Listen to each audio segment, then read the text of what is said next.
Hello there, I'm Black Bright News, and I'm just covering a couple of Nigel Farage's arguments for his election. And I'm just picking out some of the aspects that I don't personally understand, but I wanted to understand more of.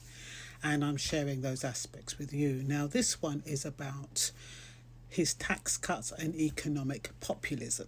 Well, of course, I went to AI to find out what all of that means and whether or not it's possible for him to achieve what he says he's going to achieve. And I wanted to share the implications of what his claims mean for the UK at large, British citizens, etc., etc. Now, I don't claim to be a professional. I'm just somebody who just looks at the news, and I look at AI and I research on my own, and I just come up with my own opinion and my own thoughts, and I share those thoughts with you. So, Nigel Farage on tax cut and economic populism. A big piece of his pitch is that Reform UK would cut taxes significantly, for example, raising the personal income tax threshold to 20,000. So more people would pay no income tax. I would fall into that bracket. So on the surface, it sounds really good. It would mean that I don't pay such high tax, because at the moment it's 12,000 something. So you can imagine that would appeal to a lot of people. What is the reality if he pulls it off? Okay, I put in, what does raising the threshold to 20,000 mean, and what are the implications? Revenue cost is very large. According to the House of Commons Library, raising the personal allowance from 12,570 to 20,000 would cost around 50 billion per year. How are they going to get that money back? Loans, putting us more in debt, raising our council taxes, take with one hand and give with another, or whatever the phrase is. Anyway, if you also raise aligned thresholds, e.g. for national insurance, to match the cost, it could go up further, possibly towards 60 to 65 billion annually.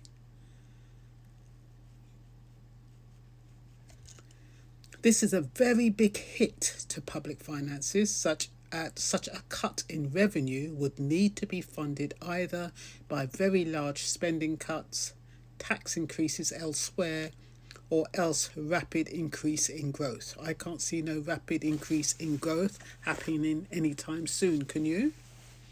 But this is what he's proposing he wants to do. And has he done the homework? I don't know.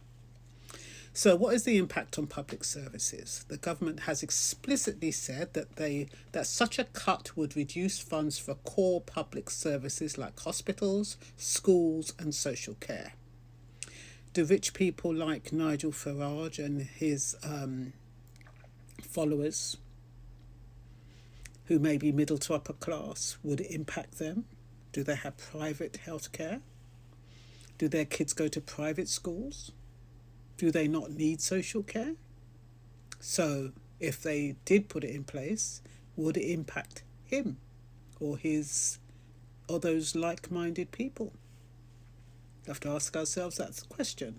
From the Chartered Institute of Taxation, raising the allowance to 20,000 would require huge cuts unless replacement revenue was found. And we know how we'll suffer that way.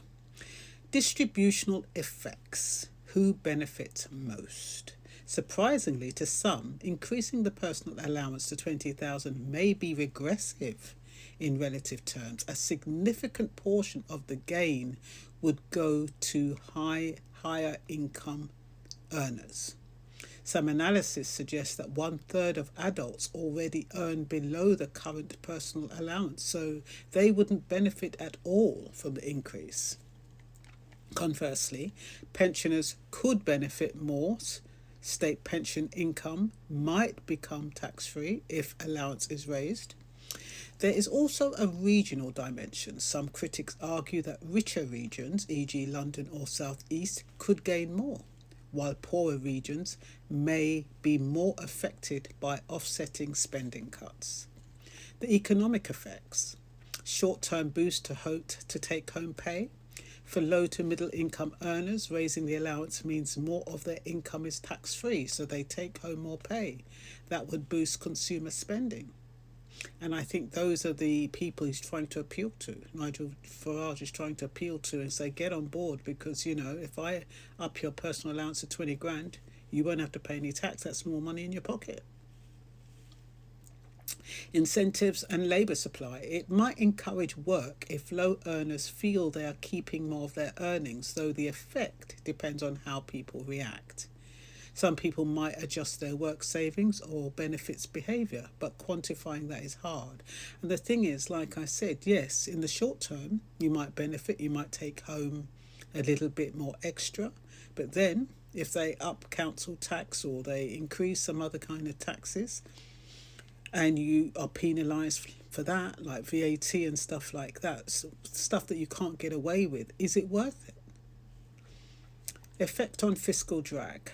Currently, many UK tax thresholds, including the personal allowance, are frozen in nominal terms.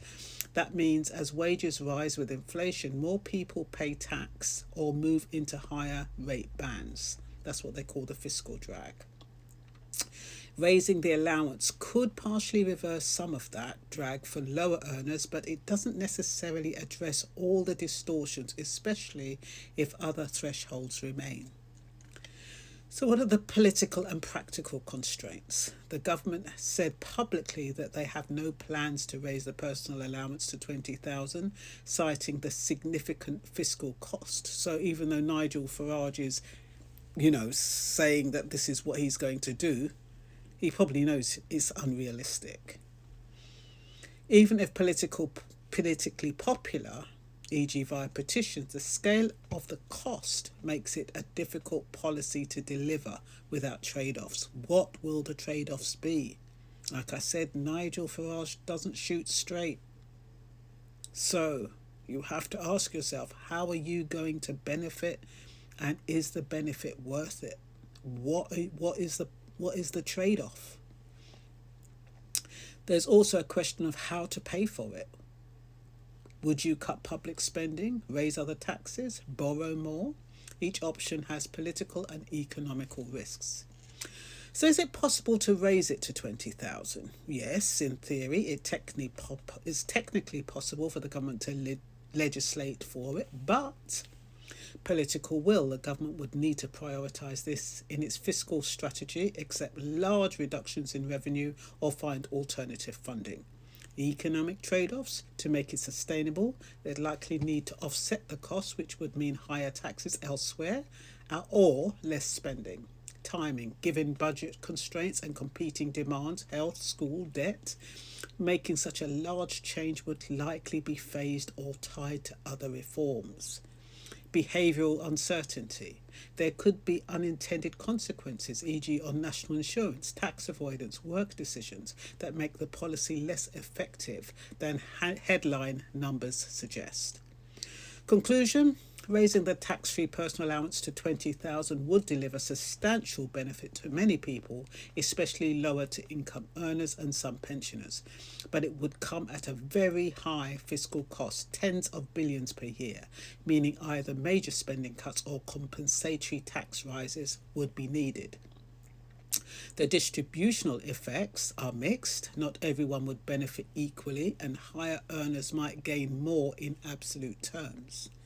While technically possible, the political and economical challenges make it difficult reform to implement without broader tax or spending reform. So, this is what Nigel Farage is proposing if he becomes Prime Minister.